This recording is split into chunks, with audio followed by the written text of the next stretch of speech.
Dear students,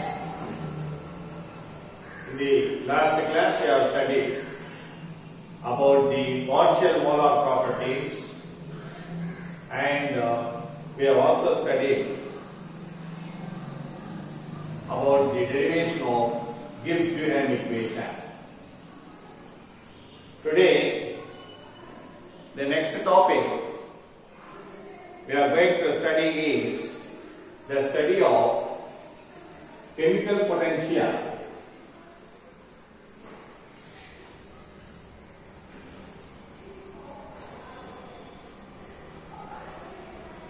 of mixture of gases.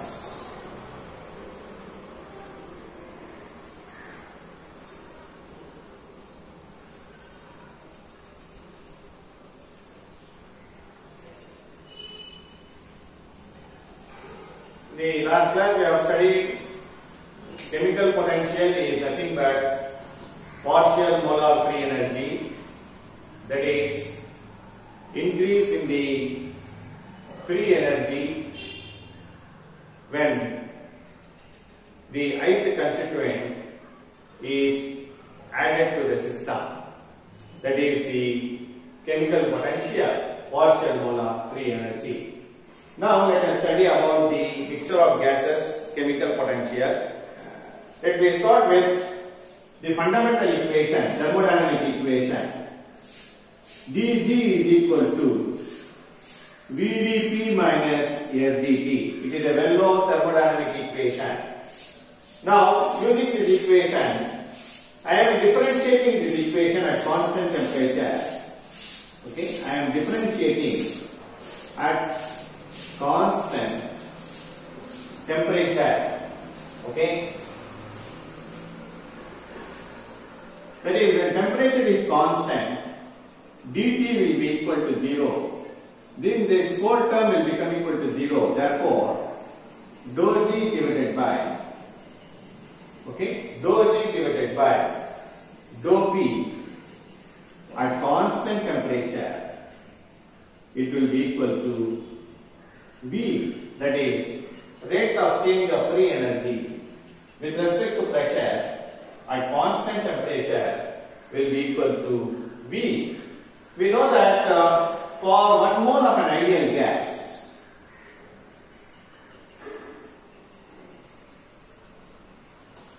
let us consider,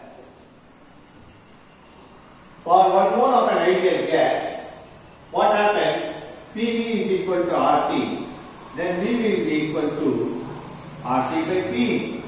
Therefore, this equation I can write it as dou G divided by dou P at constant temperature will be equal to RT by P. This is now this partial molar free energy. Okay, this partial molar free energy G being a chemical potential, therefore we can use, instead of G we can also use mu. That partial molar free energy is nothing but chemical potential. Therefore, instead of using G, I can use mu for 1 mole of a gas. So therefore, I can write this equation as, I am writing this equation as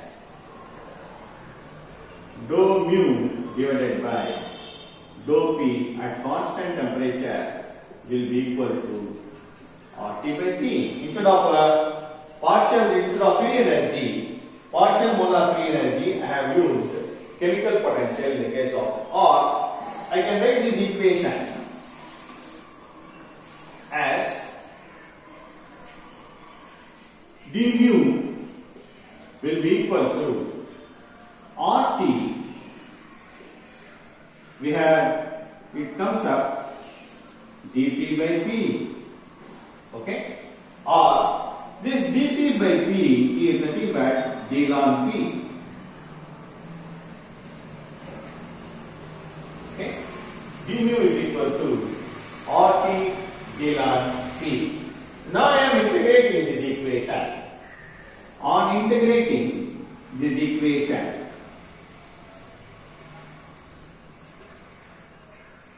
I am integrating this equation at constant temperature.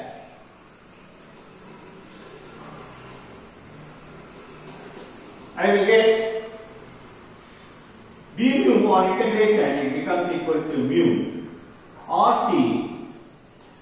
D ln P on integration will become ln P. And I have to introduce one integration constant, that is Bt. This Bt is nothing but, okay, this Bt is nothing but integration constant.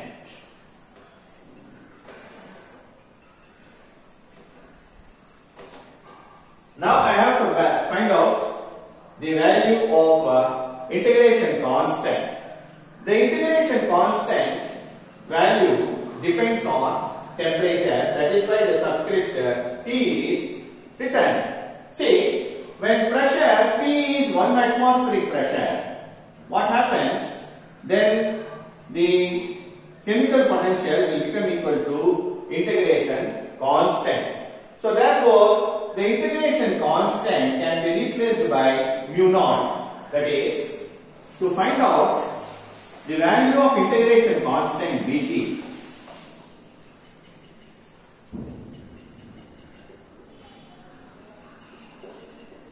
to find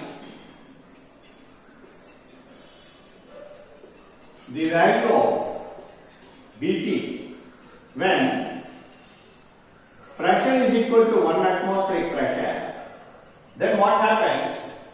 This Bt will become equal to mu naught. What is this mu naught? This mu will become mu naught, that is standard chemical potential. Standard chemical potential of an ideal gas in a standard state, that is when the pressure is equal to 1 atmospheric pressure, then the chemical potential of a gas, ideal gas, will become equal to standard chemical potential, that is usually represented by mu naught. That is when P is equal to 1. When P is equal to 1, what happens? This mu will become equal to mu naught. Okay, mu will become equal to mu naught. So therefore, Bt is equal to mu naught. Now I can write this equation as, okay, mu is equal to mu naught. Okay, now therefore I can write this equation as mu is equal to Bt is nothing but mu naught plus RT ln P. Say mu is the chemical potential, mu naught is the standard chemical potential. When the pressure of a gas is exactly 1 atmosphere pressure, then it is called its standard state. Therefore, this mu naught is the standard chemical potential into RT ln P. Now, I am integrating this equation usually. On integration this equation between the limits of pressure of a gas from P atmospheric pressure to mu atmospheric pressure, I can write it as mu is equal to mu naught plus RT ln that pressure, that pressure is nothing but pressure, 1 atmospheric pressure, okay, pressure is P to 1 atmospheric pressure. This pressure changes, that is from atmospheric pressure to 1 atmospheric pressure. At 1 atmospheric pressure, it will be what is called as the standard state. Therefore, in the mixture of gases, okay, in the mixture of gases, the total vapor, the total pressure of a gas is equal to sum of the partial pressures of the ith gases present in the gas mixture. So therefore, this chemical potential, okay, this chemical potential is equal to the pressure of a gas. Okay, the chemical potential of any constituent, ith constituent, I can write it as, because it has ith number of gases. In a mixture of gases, there are ith number of gases are there. The chemical potential of the ith gas in a mixture can be written as mu I is equal to mu I naught plus RT ln Pi. What is this Pi? It is the Pi is nothing but partial pressure of the ith gas present in the gas mixture. Okay? Pi is the ith gas, there is partial pressure of the ith gas in the mixture. Now, what is mu I naught? Mu I naught is the function of temperature and pressure. Okay? Mu I naught is the function of temperature and the nature of the constituents. This is the standard state or the standard chemical potential of the ith constituent present in the gas mixture. So therefore, the partial pressure, okay, in the gas mixture is related to molar concentration or mole fraction. The Pi, the partial pressure of the ith gas is related to concentration of the ith mixture or mole fraction of the ith gas mixture. So therefore, this Pi partial pressure can be written as Ca into RT. Okay, Ca into RT, or it will be equal to Xa into P. Now I can replace this in this equation. Okay, in this is the total pressure. So the total pressure will be equal to concentration into RT or mole fraction into P, pressure of the gas. So therefore, the above equation can be written as, this equation can be written as mu I is equal to mu I naught plus RT ln, okay, RT ln Pi is nothing but Ci into RT. If I take concentration, okay, of the ith gas in the gas mixture, then I can write this equation. Okay, I can write this equation as mu I is equal to mu I naught plus RT ln RT plus RT ln Ci. This is something like log x y will be equal to log x plus log y. So therefore I expand it. This value is constant. Okay, this value is constant. Okay, therefore mu I is equal to mu I naught plus RT ln Ci. Okay, RT ln Ci. What is this mu I naught? This is mu I naught C, because this is the standard chemical potential at when the concentration is taken into consideration. So therefore, this mu I naught C is the standard chemical potential when concentration is taken into consideration. It depends upon the temperature and nature of the constituent present in the gaseous mixture, or this mu I will become equal to mu I naught when the concentration will become equal to unity.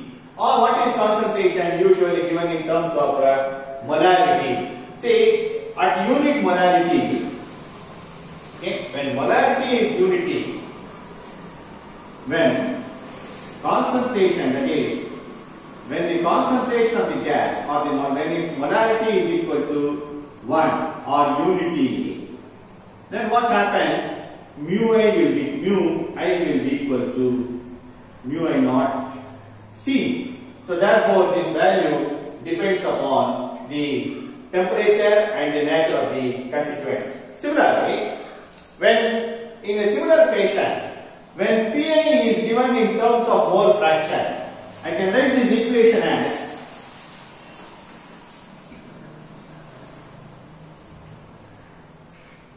mu I is equal to mu I naught plus RT ln, okay, usually RT ln P, then P is equal to Xi into P.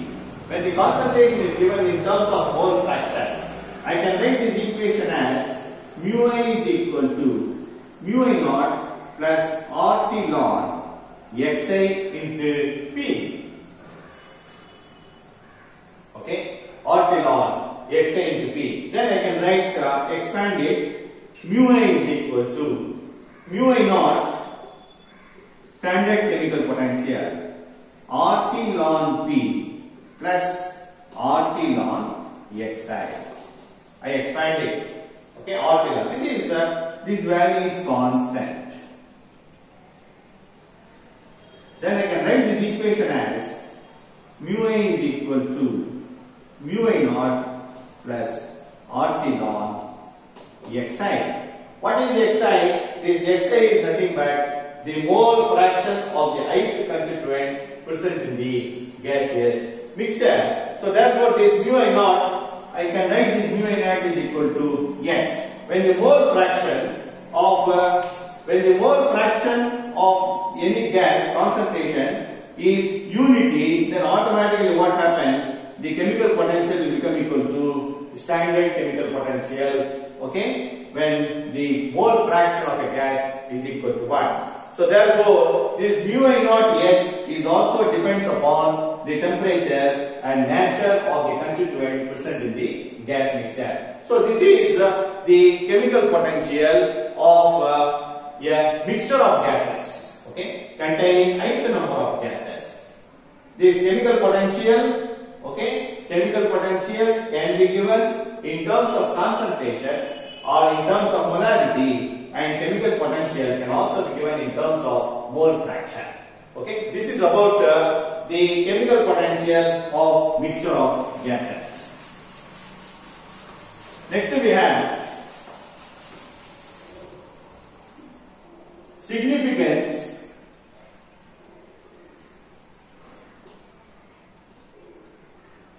of partial molar properties.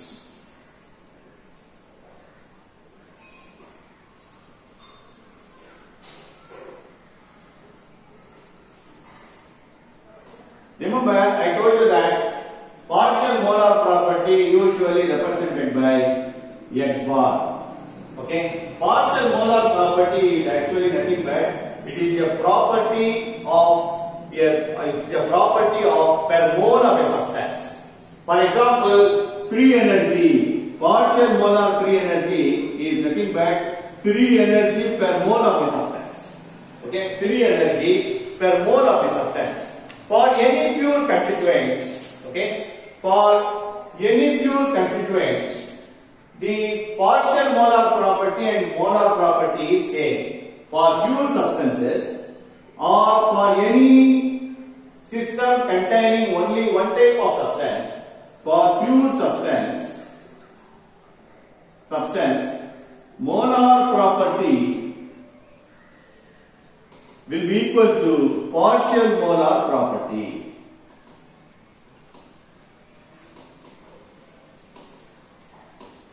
So partial molar property is the property per mole of a substance. Okay, so X bar will be equal to X by N per mole of the substance.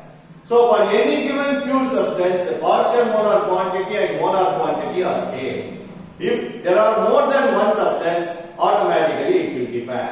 Okay, see, we have studied that in the case of free energy or any partial molar property, for example, G is equal to N1 G1 bar plus N2 G2 bar. We have studied in the Gibbs-Duhem equation at the time of derivation of Gibbs-Duhem equation. So therefore, I can write it as G is equal to, okay, it is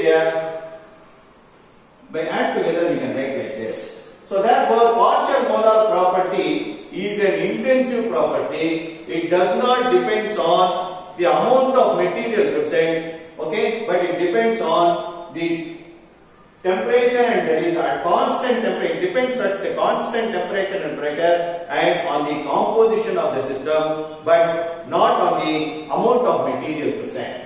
So partial molar property is at constant temperature and pressure, does not depend upon the amount of material present, but it depends on the composition of the system. In any partial molar property, for example, if N1 and N2 number of moles of constituents changes or doubles, it remains constant. So partial molar property is, see, the partial molar property is the ratio of the two extensive properties. Okay, it is the ratio of the two extensive properties. But partial molar property is an intensive property. It does not depend upon the amount of material present, but it depends upon the composition of the system.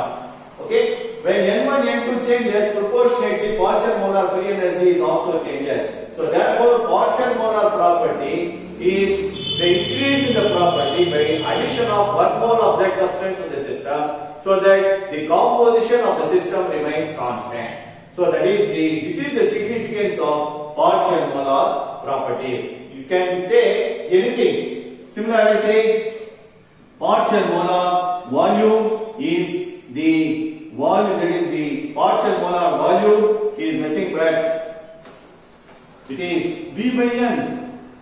Similarly, partial molar enthalpy is H by N. So therefore, it is the per mole of a substance. It is a property per mole of a given substance. But for a pure substance, if it contains only one type of substances, its molar property will be equal to its partial molar property. There will be no change. But if there are more than one substances, it changes. So therefore, partial molar property is an intensive property. It is the ratio of the two extensive properties. This is the significance of partial molar properties. The next topic we will study in the next class.